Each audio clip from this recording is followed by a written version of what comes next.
ஆண்டவர் இரட்சகருமாக இயேசுவின் இனிதான நாமத்தினால் உங்களை வாழ்த்துகிறேன். கர்த்தர் கிருபையாய் புதிய நாளை காணும்படியான பாக்கியத்தை கொடுத்திருக்கிறார்.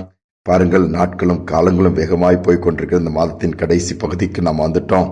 இந்த நாளிலும் கூட விசேஷமா நம்முடைய ஆவிக்குரிய சிந்தனைக்காக ஆதியாகமம் 24 அதிகாரம் 63 வசனத்தை நான் வாசிக்கிறேன். ஈசாக்கு சாயங்கால வேளையிலே தியானம் பண்ண வெளியிலே போயிருந்து தன் கண்களை ஏறெடுத்து பார்த்தபோது ஒட்டகங்கள் வர கண்டான். ஈசாக்கு ஒரு நல்ல ஒரு பழக்கம் இருக்கிறதா, சாயங்கால நேரம் அப்படியே தேவனை பற்றி தியானம் பண்ணக்கூடிய ஒரு நேரத்தை ஒதுக்கி வைத்திருக்கிறார். தேவனை பற்றி தியானிக்கும் பொழுது, அவருடைய வார்த்தையை தியானிக்கும் பொழுது அதனுடைய வாழ்க்கையிலே காரியங்கள் எல்லாவற்றையும் லகுவாய் மாற்றிக் கொடுக்கிறது, ஆசீர்வாதமாய் மாற்றிக் கொடுக்கிறது. இது நிமித்தமாய் பார்க்கும் பொழுது தாயை இறந்த துக்கம் ஒரு பக்கம், ஆனால் அந்த சூழ்நிலையிலும் ஆண்டவரோடு உறவாடுவதற்கு ஒரு நேரத்தை ஏற்படுத்தி, அவரோடு பேசுவதற்கு ஒரு இடத்தை ஏற்படுத்தி அதை செய்யும் பொழுது பின்னாடி பார்ப்பேன் என்று சொன்னால் ஈசாக்கின் கையின் பிரயாசங்கள் ஒவ்வொன்றும் ஆசீர்வதிக்கப்படுகிறது. பஞ்சக்காலம் தேசத்தில் வந்துவிட்டது. எல்லாரும் இடம் விட்டு இடம் பெயர்ந்து போகிறார்கள். ஏனென்றால் இங்கு பஞ்சம், இனி தாக்கு பிடிக்க முடியாது, வருமானத்திற்கு வழி இல்லை என்று சொல்லி வெவ்வேறு இடங்களுக்கு போகும் பொழுது கர்த்தர் ஈசாக்கு அங்கு வைத்து விதைக்க வைத்து 100 மடங்கு பலனை பெற்றுக்கொள்ள வைக்கிறார். துறவு வெற்ற இடத்திலெல்லாம் தண்ணீர் வருகிறது. சில இடங்களில் சுதந்திரிக்க முடியவில்லை. எதிரிகள் வந்து அதை பறித்து கொண்டாலும் குறித்த ஒரு இடத்துல மீண்டுமாய் போய் துறவு வெட்டுகிறார். தண்ணீர் அங்கிருந்து போதுமான அளவு வந்து ஆசீர்வாதமாய் மாற்றிக் கொடுக்கிறார். சொல்லிக்கொண்டே போகலாம். ஈசாக்குடைய வாழ்க்கையில எல்லாமே ஜெயமாக இருக்கிறது. காரணம், ஆண்டவரோடு உறவாடுவதற்கு, வார்த்தை தியானிப்பதற்கு கொஞ்சம் நேரத்தை ஒதுக்கி கொடுத்து அந்த காரியங்களை செய்யும் பொழுது கர்த்தர் ஈசாக்கின் காரியங்களை பொறுப்படுத்திக் கொள்கிறார். சூழ்நிலை தலைகீழாக ஒவ்வொன்று மாறுகிறது. நீங்க பாப்பீங்க. இதைத்தான் நம்மிடத்தில் ஆண்டவர் எதிர்பார்க்கிறார். அருமையான சகோதரன் ஒரு கம்பெனியில பணியாற்றும் பொழுது அவர் ஆண்டவரோடு பேசுவதற்கு நேரம் தேடுவார். கிடைக்கிற நேரத்தெல்லாம் பயன்படுத்திக் கொள்வார். மதியம் லஞ்ச் டைம் அவரை பார்த்த கம்பெனில கொஞ்சம் நேரம் கிடைச்சது. கொஞ்சம் ஓரமா உட்காந்து அந்த லஞ்ச் டைம்ல மட்டும் கொஞ்சம் வேதத்தை படிச்சு அப்படியே தியானத்துல இருப்பாரு. இதை பார்த்த சிலருக்கு பிடிக்கல. உடனே பாசிட்ட போட்டு கொடுத்தாங்க. போட்டு கொடுத்தோன்னு அவர் என்ன பண்ணாரு, இவன் மத்தியானம் சும்மா இருந்தா தானே இந்த மாதிரி பண்றான்னு சொல்லி அவர் என்ன பண்றாங்க, இன்னும் சில பொறுப்புகளை கொடுத்தாரு. சில பிரச்சனை இருக்கிற பகுதியில் அவருக்கு வேலையை டிரான்ஸ்பர் பண்ணி விட்டாங்க.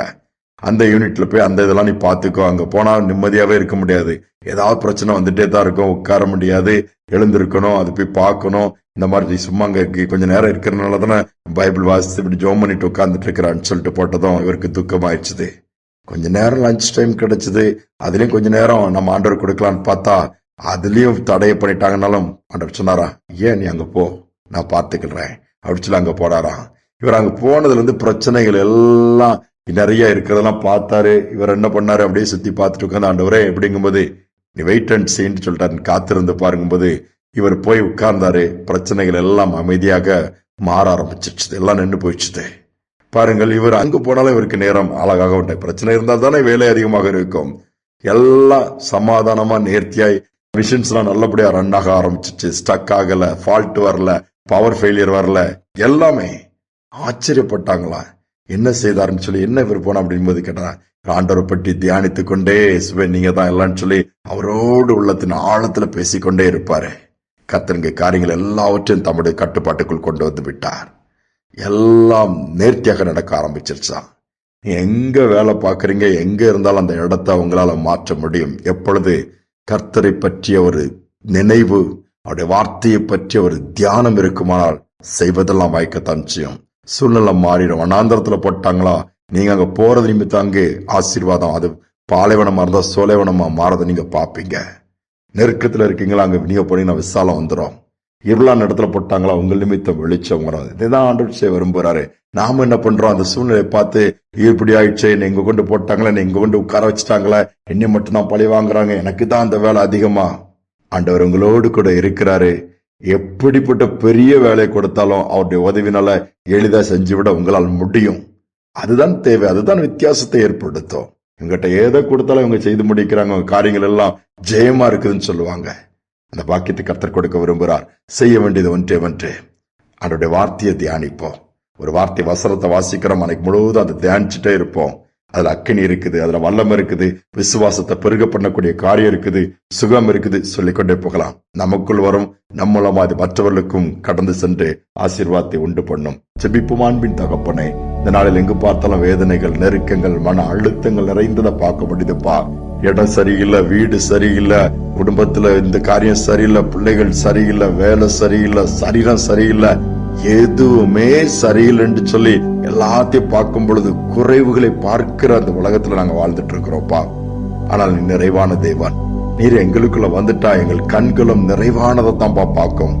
குறைவுகளை பார்த்து புலம்பிட்டு முறுமுறுத்துட்டு இருக்காது. நீர் இருக்கும் பொழுது, உண்மையை தியானிக்கும் பொழுது, உடைய வார்த்தைகளோடு இருக்கும் பொழுது, அதை தியானிக்கும் பொழுது குறைவுகள் கூட நிறைவாகும். வேதத்தில் அதை பார்க்கிறோம்ப்பா. நாங்களும் உம்மை பற்றிய நினைவுல எங்க வாழ்க்கையில நாங்க அதிக நேரம் ஸ்பெண்ட் பண்ண உதவி செய்யுங்க. இதை கேட்கிற ஒவ்வொரு பிள்ளைகளும் மன அழுத்தத்தோடு இருக்கலாம், பாரத்தோடு இருக்கலாம், நினைவுகள்ல போராடிட்டு இருக்கலாம், பாதிக்கப்பட்டு இருக்கலாம், காயத்தோடு இருக்கலாம். அதெல்லாம் ஆட்சி இன்னைக்கு தைரியம் கொடுத்து உம்மை பற்றிய நினைவினால் நிரம்பி இருக்க உதவி செய்யுங்க. இந்த நாள் முழுவதும் உம்முடைய நினைவால் மாறணும்ப்பா. எங்களுடைய வார்த்தை மற்றவங்களுடைய காயங்கள் ஆற்றக்கூடியதா இருக்கணும். அந்த பாக்கியத்தை தாங்க. தாழ்த்தி ஒப்புக் கொடுக்கிறேன். துதிக்கான மகிமை ஏற்றுக்கொள்ள இயேசு நாமத்தில் பிதாவே, ஆமேன், ஆமேன். ஆண்டுடைய வார்த்தையினால் நிரம்பி இருப்போம். அவரை பற்றி நினைவாயிருப்போம். நம்முடைய காரியங்கள் எல்லாவற்றிலும் கர்த்தர் ஒரு அமைதியையும் சமாதானத்தையும் நிம்மதியும் கொடுக்கறதை நீங்க பார்க்க முடியும். இந்த சிந்தனையோடு நாளை தொடர்வோம். மீண்டுமாய் நாளை தினம் சந்திப்போம்.